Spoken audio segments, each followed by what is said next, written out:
gjithçka po vihet funksion të 11 dhjetorit dhe me sa duket është parë që nuk duhet i frym shumë këto garat, këto ansore, këto xhepat, në mënyrë që t'i lëmë një podium sa më të lartë dhe sa më të dukshëm asaj që do ndodhi në kuvendin e ardhshëm, ku presupozohet që bashkë me zgjidhjen e çështjes pushtetit brendshëm parti, do të marrë një zgjidhje pastaj edhe këto të forumeve partnere që quhen, të organizatave partnere, sepse kështu quhen realisht.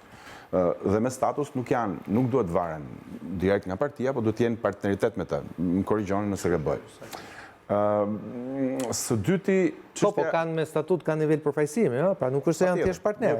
Patjetër. Ato janë de facto 5% për shumë forumit janë de facto pjesë në lojë dhe unë mendoj që Basha i ka bërë një dëm të konsiderueshëm vetes duke u acaruar me këto forume, sepse i shton një front sa do të vogël luftës tij në këtë situatë dhe kjo sinqerisht duket dhe pak e pa kuptim. A thua se nuk i del doktori, po shton edhe trinj, shton dhe gratë formalisht, natyrisht që jo gjithë forumi. Ose kërkon një farë mënyre të tregoj që e ka partinë kontroll. Kërkon të afishojë, po është me shumë, është një fije floku që këto të shohësh nga një provë force në një provë papërgjegjshmërie, varet si e sheh, se ka që thonë që kjo është e papërgjegjshme në këtë pozitë dobët që je, të hapësh frontet tjera. Megjithatë, tek demokracia brendshme Sokol është një nevojë jo akute, po është një nevojë ulëritëse. Zoti Basha nuk do kuvendin, me gjas nuk do ta njohë kuvendin, dhe në kohë hap paralelisht dy gara të tjera. Merr pjesë në këto dy gara të tjera, sfidoi Basha aty brenda. Ndihmim. Patjetër, jo, drejt. Nëse flasim ose më saktë nëse zgjedhim të besojmë ato që thotë Sali Berisha. Nëse flasim kërkon ta hapi partinë.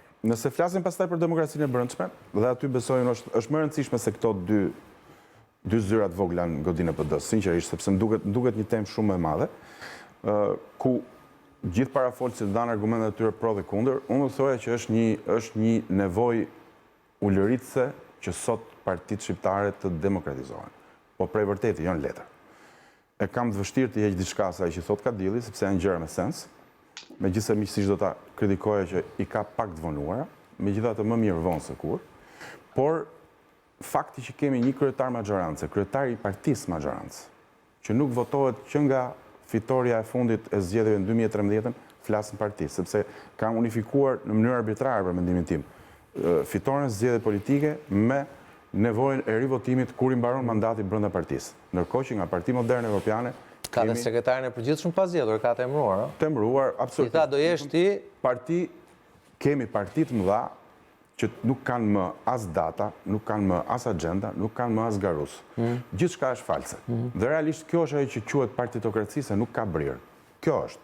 Partitokracia është kulti i partisë. E kemi thënë këtë tryez shumë shpesh, besoj vlen thuhet prap, vetëm këtu ka klorofil, vetëm këtu ka karriera, vetëm këtu ka jetë, këtu ka oksigjen.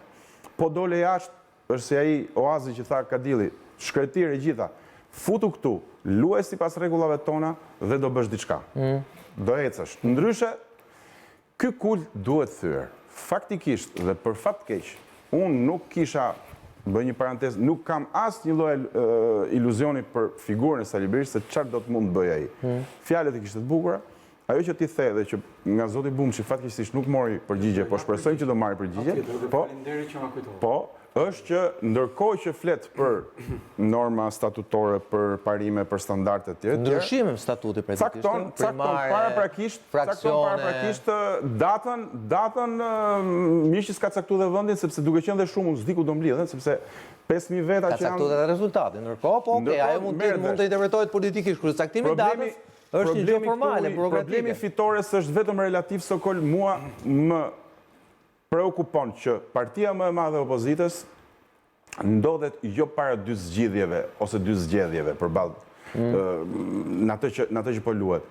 Kam frikë se ndodhet përballë dy krizave, që do të thotë njëra krizë është ajo e vijimit të një opozite opake, një opozite dobët, një opozite ku kryetari e ka kthyer opozitarizmin në skem biznesi dhe gjithçka është funksion ti, dhe ai ndjehet mirë, po tjerët nuk ndjehen dhe me arsye.